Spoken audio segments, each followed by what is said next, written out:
Dear friends, we are dealing with the alphabets now, and each alphabet can lead us to success. The last alphabet we were dealing with was letter J. Now the next letter is K.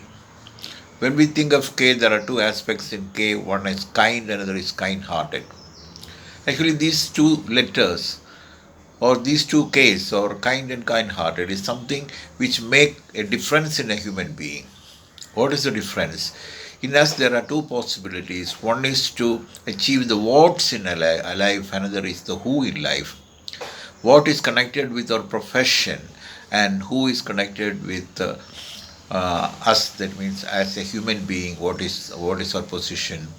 That means, who are you? Means I'm a human being. What are you? I'm a journalist. I'm a doctor. I'm an engineer. So we must be at the same time an engineer and also a human being. In order to become a human being, the quality we need most is kindness, or in other words, we must be kind and kind-hearted. Only a great human being can become kind and kind-hearted. So these are the two qualities which lead us to success. Even if we have all other qualities in our life, but if we are not kind in life, if we are not kind-hearted in life, we cannot become a good human being. For becoming a good human being, the basic requirement is we must be kind and kind-hearted. In other words, kindness and kind-heartedness lead us to empathy.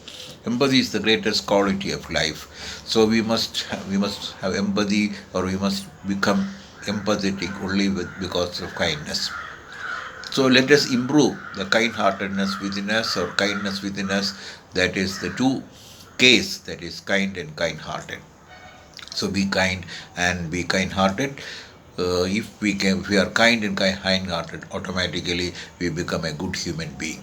So for becoming a good human being, kind and kindness, or kindness and kind-heartedness, is something which is very essential. So make our life full of kindness and kind-heartedness, and may God bless us to become kind and kind-hearted. So thanks for listening me, and thanks to Guru, and thanks to Lord. Thank you all very much.